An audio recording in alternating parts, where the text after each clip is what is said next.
Pag madami kang motorsiklo, meron at meron ka talagang mapapabayaan dyan. At yan ang nangyayari ngayon sa atin. Dahil meron tayong kumparing FI na pang motor show, meron naman tayong baliw na baliw tayong isetup ngayon na si Ghost Project. At etong si Lucy Exclusion natin, nagtatampo na ng sobra sa atin at ayaw na niyang umandar. Like what I said, itong motor na to dito nagumpisa ang lahat ng kwento ng bawat motor na meron tayo. Kaya hindi naman ako papayag na ganito na lang siya, na hindi na lang siya aandar. May nag-alok nga rin sa akin na gusto nang bilhin itong motorsiklo na to, pero sabi ko talaga for keep itong Raider Carb na to.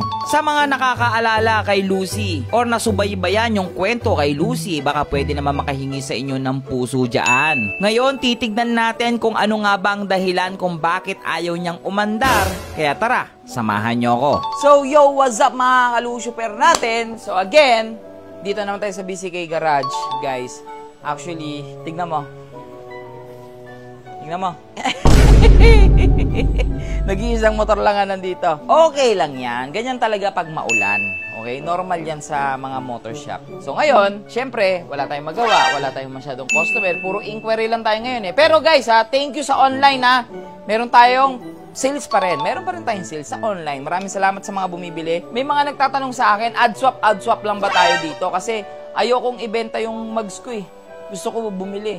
Yes, mga kalusyuper natin, meron pa rin po tayong bentahan. Again, option lang naman yung ad swap para males yung gagastusin nyo. So anyway, mga kalusyuper natin, si Lucy, guys, nagtatampo na. Sumobra na ang tampo sa akin. 'Di ba? Sabi niya, si Ghost, maganda pyesa. Si kumpare, ang gaganda na pyesa. Ako puro second hand. Tas decals lang ang ipapal... Ayan guys, ayaw umandar. Ayaw po umandar ngayon. So ngayon, si Kuya Russell, busy rin. Marami rin ginagawa.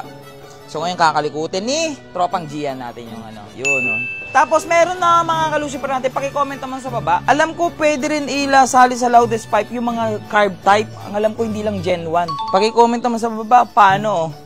Kung paano. Kasi may sinasuggest sila dito. Pero hindi rin sila sigurado Baka pwedeng patulong naman sa mga expert dyan kung paano na isasali sa loudest pipe yung mga... Yung may backfire din, no? Papapapapapapang, may ganun din. Yan. Sa pag-check namin dito kay Lucy, okay naman ang lahat sa kanya. Spark plug, gasolina, makina niya, wala namang problema.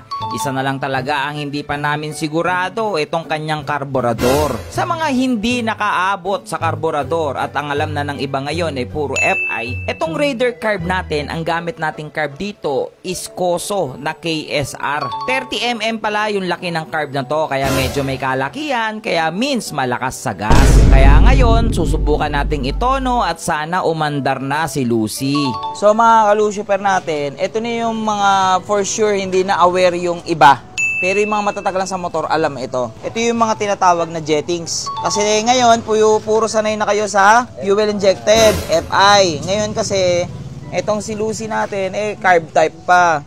So dito tinutono yung laman ng carb, yung mga jettings. May tinatawag na main jet, tsaka slow jet nya. So mekaniko na lang nakakalam nun. Ako, di ko na kaya explain sa inyo yun. Basta yan yung mga laman loob ng isang carb. Yan.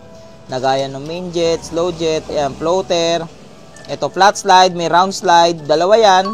May round slide, tas flat slide. Tas sabi ng iba, mas maganda daw flat slide. Sabi naman ng iba, maganda, round slide. Depende talaga sa mekaniko yun. Tapos, sabi ng iba, pangit daw yung Koso. Sabi naman ng iba, maganda yung Koso. Again, para sa akin, end of the day, yung magtotono pa rin guys yung magdadala doon. Kasi kay Lucy, wala naman naging problema yung Koso natin.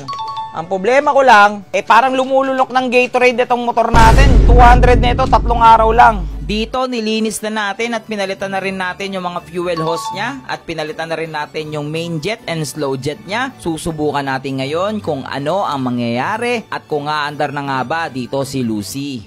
Okay, this is it.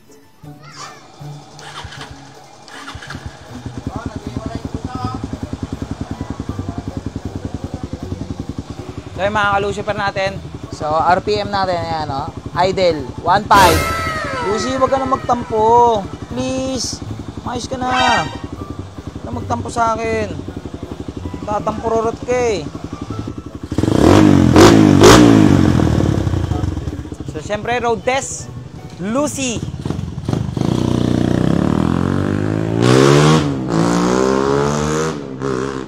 So yung mga Lucifer natin, mukhang okay na. Lakas mo, may power na siya. Kasi mga Lucifer, ayaw umandar eh. Naglolo ko siya eh, tapos nagtatampo eh. Ngayon, bukod sa nagtatampo na, lakas pa sa gasolina.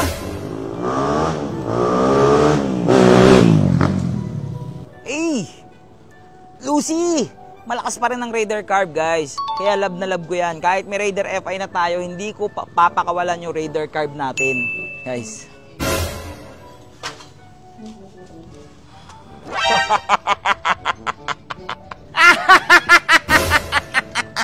Try lang natin, try lang. Ngayon naman, alam kong bawal ito, pero dahil malapit na ang New Year, gusto ko ring i-ready si Lucy para dalawa sila ni kumpare pumuputok-putok. So susubukan natin dito yung pinadala sa atin ni Jexpeed na Lucifer. Hindi ako nagbibiro, ang model na to is Lucifer po talaga. Nasadya lang talaga na medyo kapangalan natin.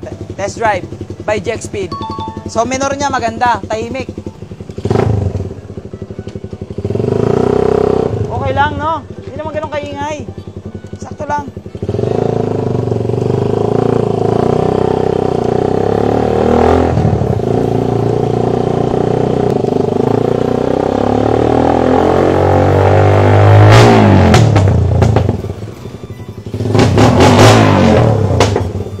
So mga ka-Lucifer natin, bago ko tapusin itong video to, pirasong montage!